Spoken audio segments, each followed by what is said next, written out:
Hi viewers, very good morning. Have a nice day. Today மார்கழி மாதம் முதல் நாளுங்க. ரொம்ப நல்லா இருக்கும். ஸோ நேற்று வந்து நான் வந்து என்ன பண்ணேன் அப்படின்னா ஊருக்கு போயிட்டு வந்தோம். நான் என்னென்ன போட்டிருக்கேன்னா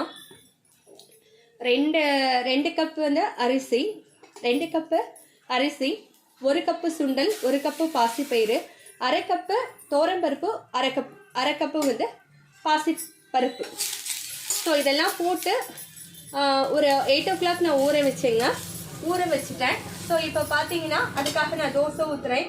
ரொம்ப நல்லா இருக்குது தோசை. நீங்கள் பார்த்தாலே தெரியும், நமக்கு சாப்பிடணும் போல் இருக்கும்.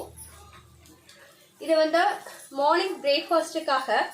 ஸோ குழந்தைகளுக்கு நம்ம நல்லாவே கொடுத்து விடலாங்க. ஸோ இந்த தோசையோட கன்சிஸ்டன்சி மாவு வந்து கொஞ்சம் கெட்டியாக வச்சுக்கோங்க. நார்மல் மாவு மாதிரி நீங்கள் எப்பயும் வைக்காதீங்க. ஸோ அந்த கன்சிஸ்டன்சி வந்து இது மாதிரி இருந்துச்சுன்னா நம்ம கொஞ்சம் அடை மாதிரியும் ஊற்றிக்கலாம், தோசை மாதிரியுமே ஊற்றிக்கலாம். ஸோ இதுக்கு நான் என்ன பண்ணியிருக்கேன்னா இது மாதிரி தக்காளி சட்னி வச்சுருக்கேங்க. கொஞ்சம் நல்லா காரசாரமாக வைங்க, அப்போ தான் நல்லாயிருக்கும். தக்காளி சட்னி ப்ளஸ் அதோடு வந்து சாம்பாரும் தக்காளி சட்னியும் வச்சுருக்கேன். ஸோ இந்த தோசை பார்த்தீங்கன்னா நீங்கள் எந்த அளவு வந்து இழுத்தாலும் அந்த அளவுக்கு வரும். நல்லா அயன் செட்டிலேயே வந்து நீங்கள் தோசை வந்து பார்க்கலாங்க.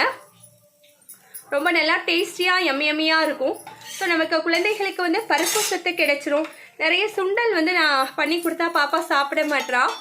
பிரேக் 11 o'clock அவங்களுக்கு ஸ்நாக்ஸ் டைம் இருக்கும். யூகேஜி படிக்கிறாங்க சக்திகா, அவங்க சாப்பிட மாட்டுறாங்க. அதனால நான் இன்றைக்கி வந்து தோசை மாதிரி நான் பண்ணி கொடுத்துட்றேன். இது உங்களுக்கு எப்பயுமே வந்து ஹெல்த்தியான ஒரு விஷயங்க, ரொம்ப நல்லாயிருக்கும்.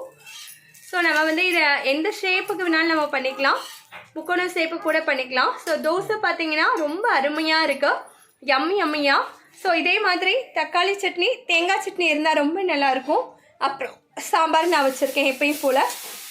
நீங்கள் இதை எந்த அளவு வந்து நைஸாக வேணுமோ அந்தளவு நைஸாக நீங்கள் செஞ்சுக்கலாம். பாருங்கள், நல்லெண்ணெய் ஊற்றி நம்ம தோசை ஊற்றலாம்.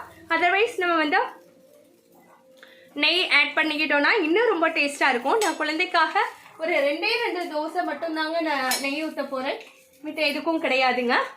ஸோ ரொம்ப நல்லா இருக்கும் இந்த காம்பினேஷன். ஸோ எல்லோரும் வாங்க வீவோஸ். ஸோ மண்டே ஃபஸ்ட்டு டே என்ன பண்ணுறதுன்னு தெரியாமல் இருக்கும். இது பிரைம் எக்ஸ்பீரியன்ஸ். உங்கள் ரமா எப்பொழுதும் உங்களுடன் இணைந்திருப்பது. Bye viewers, have a nice day. Okay, thank you.